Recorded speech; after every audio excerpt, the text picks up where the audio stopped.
Há na terra de Mnar um vasto lago tranquilo, que não é alimentado por nenhuma corrente e do qual nenhuma corrente flui. 10.000 anos atrás, havia à sua costa a poderosa cidade de Sarnath, mas Sarnath não está mais ali. Conta-se que nos anos imemoriais, quando o mundo era jovem, antes mesmo que os homens de Sarnath chegassem à terra de Mnar, outra cidade ficava ao lado do lago, a cidade de Pedra Cinzenta de Ib, que era antiga como o próprio lago e povoada de seres que não agradavam à vista. Muito estranhos e feios eram esses seres, como de fato são a maioria dos seres de um mundo ainda incipiente e grosseiramente moldado. Está escrito nos cilindros de tijolo de Cadateron que os seres de Ib tinham uma tonalidade tão verde quanto o lago e as brumas que se elevam acima dele, que tinham olhos esbugalhados, beicinho, lábios flácidos e orelhas curiosas, e não tinham voz. Também está escrito que eles desceram uma noite da lua em uma névoa, eles e o vasto lago parado e a cidade de Pedra Cinzenta Ib. Seja como for, é certo que eles adoravam um ídolo de pedra verdemar esculpido à semelhança de Bokrug, o grande lagarto aquático, diante do qual dançavam horrivelmente quando a lua era gibosa. E está escrito no papiro de Larnek, que um dia eles descobriram um fogo, e depois acenderam chamas em muitas ocasiões cerimoniais. Mas não se escreve muito sobre esses seres, porque eles viveram em tempos muito antigos, e o homem é jovem, e sabe muito pouco sobre os seres vivos muito antigos. Depois de muitas eras homens chegaram à terra de Mnar, pastores escuros com seus rebanhos felpudos, que construíram Tra, e Larnek e Cadateron no sinuoso rio Ai. E certas tribos, mais resistentes que as demais, avançaram até a beira do lago e construíram Sarnath em um local onde metais preciosos foram encontrados na terra. Não muito longe da cidade cinzenta de Ib, as tribos errantes lançaram as primeiras pedras de Sarnath, e com os seres de Ib eles se maravilharam muito. Mas com sua admiração havia um misto de ódio, pois eles achavam que não era conveniente que seres de tal aspecto andassem pelo mundo dos homens ao entardecer. Tampouco gostaram das estranhas esculturas sobre os monólitos cinzentos de Ib, pois essas esculturas eram terríveis com grande antiguidade. Por que os seres e as esculturas permaneceram tão tarde no mundo, até a chegada dos homens, ninguém sabe dizer, a menos que fosse porque a terra de Nar é muito quieta e distante da maioria das outras terras tanto da vigília quanto do sonho. À medida que os homens de Sarnath viam mais seres de Ib, seu ódio crescia, e não era menor porque achavam os seres fracos e macios como geleia ao toque de pedras e lanças e flechas. Então, um dia, os jovens guerreiros, os fundeiros, os lanceiros e os arqueiros, marcharam contra Ib e mataram todos os seus habitantes, empurrando os corpos estranhos para dentro do lago com longas lanças porque não queriam tocá-los. E porque eles não gostaram dos monólitos cinzentos esculpidos de Ib, eles também os lançaram no lago, admirando a grandeza do trabalho como as pedras foram trazidas de longe, como devem ter sido, já que não há nada igual a elas em toda a terra de Mnar ou nas terras adjacentes. Assim, da antiquíssima cidade de Ib nada foi poupado exceto o ídolo de pedra verdemar esculpido à semelhança de Bokrug, o lagarto aquático. Isso os jovens guerreiros levaram com eles para Sarnath como um símbolo de conquista sobre os antigos deuses e seres de Ib, e um sinal de liderança em Nar. Mas na noite seguinte à sua instalação no templo uma coisa terrível deve ter acontecido, pois luzes estranhas foram vistas sobre o lago. E pela manhã o povo encontrou o ídolo desaparecido, e o sumo sacerdote Taranhis jazia morto, como de algum medo indescritível. E antes de morrer, Taranhis havia rabiscado no altar de crisólito com grosseiras pinceladas trêmulas o sinal da desgraça. Depois de Taranhis, houve muitos sumos sacerdotes em Sarnath, mas o ídolo de pedra verdemar nunca foi encontrado. E muitos séculos se passaram, em que Sarnath prosperou muito, de modo que apenas sacerdotes e velhas se lembravam do que Taranhis havia rabiscado no altar de crisólito. Entre Sarnath e a cidade de Larnek surgiu uma rota de caravanas, e os metais preciosos da terra foram trocados por outros metais e tecidos raros e joias e livros e ferramentas para artífices e todas as coisas de luxo que são conhecidas pelas pessoas que habitaram ao longo do sinuoso rio Ai e além. Assim Sarnath se tornou poderoso, erudito e belo, e enviou exércitos conquistadores para subjugar as cidades vizinhas. E com o tempo sentaram-se em um trono em Sarnath os reis de toda a terra de Mnar e de muitas terras adjacentes. A maravilha do mundo e o orgulho de toda a humanidade foi Sarnath, o magnífico. De mármore polido extraído do deserto, eram as suas paredes, de 300 covados de altura e 75 de largura, para que os carros passassem uns pelos outros enquanto os homens os conduziam ao longo do topo. Por 500 estádios eles correram, sendo abertos apenas na lateral voltada para o lago, onde um paredão de pedra verde retinha as ondas que se levantavam estranhamente uma vez por ano no Festival da Destruição de Ibê. Em Sarnat havia 50 ruas do lago até os portões das caravanas, e mais 50 cruzando-as. Eles foram pavimentados com ônix, exceto aqueles em que os cavalos e camelôs e elefantes pisaram, que foram pavimentados com granito. E os portões de Sarnat eram tantos quanto as extremidades das ruas em direção à terra, cada um de bronze, e flanqueados pelas figuras de leões e elefantes esculpidos em alguma pedra não mais conhecida entre os homens. As casas de Sarnat eram de tijolos esmaltados e calcedonia, cada uma com seu jardim murado e lago de cristal. Com estranha arte foram construídas, pois nenhuma outra cidade tinha casas como elas. E viajantes de Tra e Larnek e Cadateron maravilharam-se com as cúpulas brilhantes com as quais eles foram superados. Mas ainda mais maravilhosos eram os palácios e os templos, e os jardins feitos por Zocar, o velho rei. Havia muitos palácios, os menos dos quais eram mais poderosos do que qualquer um em Tra ou Larnek ou Cadateron.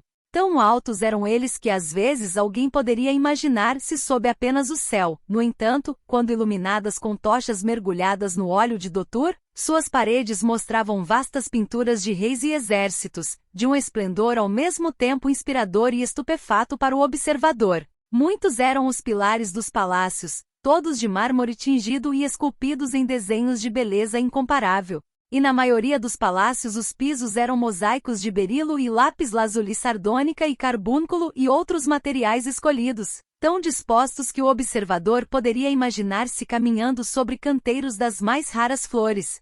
E havia também fontes que lançavam águas perfumadas em jatos agradáveis, arranjados com arte astuta. Superando todos os outros estava o palácio dos reis de Nar e das terras adjacentes. Sobre um par de leões dourados agachados repousava o trono, muitos degraus acima do chão reluzente. E foi feito de uma peça de marfim, embora nenhum homem viva que saiba de onde uma peça tão grande poderia ter vindo. Naquele palácio havia também muitas galerias e muitos anfiteatros onde leões e homens e elefantes lutavam ao prazer dos reis.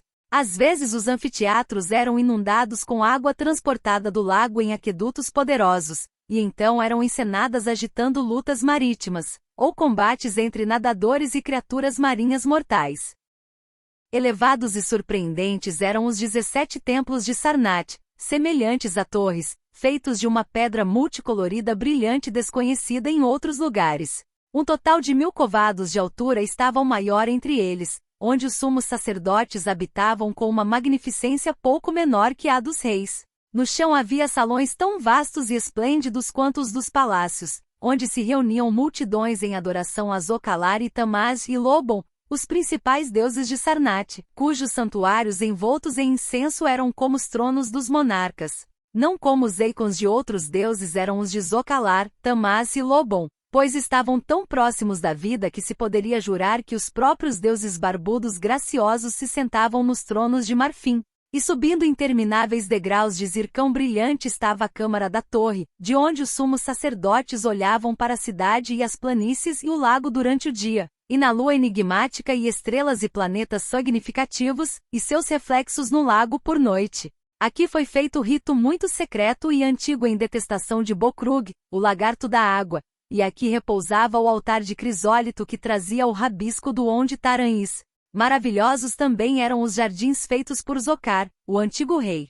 No centro de Sarnat eles estavam, cobrindo um grande espaço e cercados por um muro alto. E eles eram encimados por uma poderosa cúpula de vidro, através da qual brilhavam o sol e a lua e as estrelas e os planetas quando estava claro, e da qual eram penduradas imagens fulgentes do sol e da lua e estrelas e planetas quando não estava claro.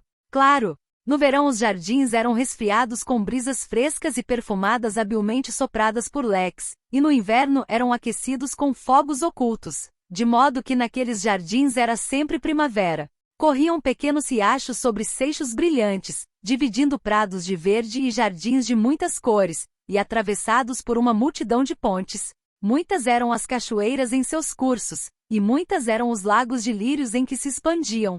Sobre os riachos e lagos cavalgavam cisnes brancos, enquanto a música de pássaros raros combinava com a melodia das águas.